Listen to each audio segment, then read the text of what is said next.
सभी को सादर नमस्ते। मैं मनु और आज आप सभी को भारत के एक महान वीरांगना साहब कुंवरी के बारे में कुछ जानकारी दूंगा।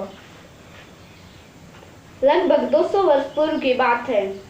वीरभूमि पंजाब के पटियाला राज्य में साहब कुंवरी का जन्म हुआ। जब इस देवी का जन्म हुआ उस समय मुगलों के साम्राज्य का सूर्य अस्त हो रहा था और मराठे अपने साम्राज्य का विस्तार करने में लगे थे। साहब कुंवरी जब विवाह योग्य हुई तो उसका विवाह वारिद्वार के राजा जयमल सिंह के साथ हुआ। साहब कुंवरी विवाह के पश्चात अपने पति के साथ आनंद से रहने लगी। साहब कुंवरी थी वीर, बुद्धिमती और राजनीतिक चतुर वीरांगना थी। वह अपने पति को बुद्धिमत्ता पूर्ण परामर्श देती रहती थी। राज्य में समृद्ध शांति थी और प्रजा प्रसन्न थी।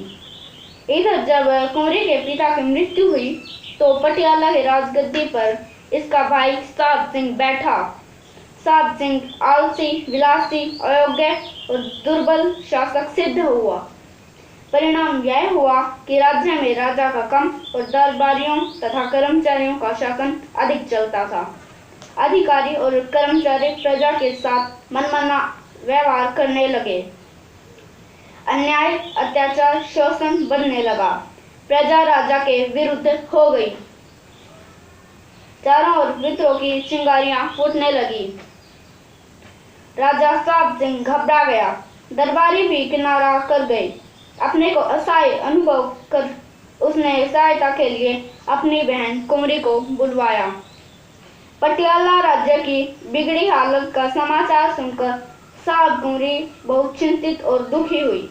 उसने पति की आज्ञा ली और पटियाला पहुंच गई। इस बुद्धिमती महिला ने पटियाला पहुंचकर सबसे पहले दूतों से पता लगाया कि प्रजा किन कारणों से राजा के विरुद्ध हुई है। सबसे पहले उन कारणों को दूर करने का प्रजा को आश्वासन दिया। राजा की ओर से इस आदेश की घोषणा की कि जो भी अधिकारी कर्मचारी प्रजा के साथ अन्याय अत्याचार करेगा उसे कठोर दंड दिया जाएगा। दुखी प्रजा को शांत करने के लिए साहब कुंवरी ने मालगुजारी कम कर दी और करों का बोझ भी घटा दिया।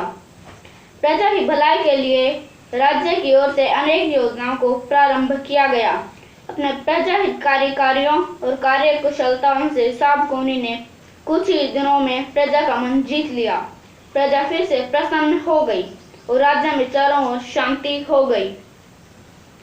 साथ ही साथ इस देवी ने राज्य की रक्षा के लिए सेना को भी शक्तिशाली बनाने पर ध्यान दिया। साहब कुंवरी जब पटियाला राज्य को शक्तिशाली बनाने में लगी हुई थी तो उधर उसके पति राजा जयमल सिंह के राज्य को हड़पने का षड्यंत्र रचा जा रहा था। एक दिन मौका पाकर राजा का भाई फतेह सिंह ने जयमल सिंह पर आक्रमण करके बंदी बना लिया और स्वयं राजगद्दी पर बैठ गया। साहब कुंवरी को इसकी सूचना मिलते ही उसने दल बल सहित फतेह सिंह पर आक्रमण कर दिया और अपनी बहादुरी तथा रण चातुर्य से अपने पति को छुड़ा लिया। अपने पति को शासन की बागडोर सौंपकर वह पुनः पटियाला लौट आई। कुछ समय पश्चात पटियाला पर मराठों ने आक्रमण कर दिया। मराठे पटियाला को अपने अधीन कर मनचाही शर्तों पर संधि करके कर प्राप्त करना चाहते थे। साहब कुंवरी को यह बड़ा अपमानजनक लगा। उसने अपने सिख सैनिकों को इकट्ठा करके मदीनपुर नामक स्थान पर मराठों के विरुद्ध युद्ध छेड़ दिया। हालांकि सिख सेना की संख्या बहुत कम थी और सिखों को काफी बलिदान भी देना पड़ा, किंतु विजय साहब कुंवरी की ही हुई। इसी बीच एक बार नाहन राज्य की प्रजा ने विद्रोह करके अपनी सेना के साथ पटियाला पर आक्रमण कर दिया। इस वीरांगना ने ही उस आक्रमण को विफल करके विद्रोह को शांत किया। पटियाला राज्य पर से विपत्ति के बादल अभी छंटे नहीं थे। कमजोर और अयोग्य शासक के रहते चारों ओर के राजा उस राज्य को हड़पने के लिए मौका ताकते रहते थे। सन 1766 ईस्वी में अंग्रेज सेनापति सर टॉमस ने जींद पर आक्रमण कर दिया। वह सभी सिख रियासतों पर अधिकार करके अंग्रेजी शासन में शामिल करना चाहता था। साहब कमरे ने जब सभी सिख सेनाओं को इकट्ठा करके उसका मुकाबला करने का निश्चय किया। परिणाम यह निकला कि टॉमस ने अपने आक्रमण का रुख सिख राज्यों की ओर से मोड़कर महम की ओर कर दिया और सिख राज्यों से संधि का प्रस्ताव रखा। तब साहब कुमरी की मध्यस्थता में टॉमस ने सिखों से संधि करके युद्ध से पीछा छुड़ाया। अब पटियाला राज्य में चारों ओर शांति ही शांति थी। साहब कुमरी जब से पटियाला आई थी तब से उन दरबारियों और कर्मचारियों में भय व्याप्त हो गया था जो मनमानी करते थे। वे साहब कुमरी से जले भुने बैठे थे। साहब कुमरी की वीरता और यश चारों ओर फैल गया। पटियाला राज्य पर उसका ही वर्चस्व हो गया। ईर्ष्या करने वाले विरोधी लोगों ने साहब कुमरी के विरुद्ध राजा के कान भरने शुरू कर दिए।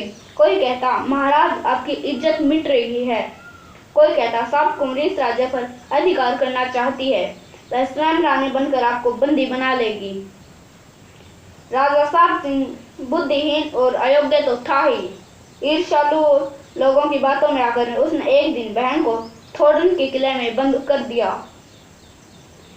साहब कुमरी को अपने मूर्ख भाई पर दया भी आई और क्रोध भी।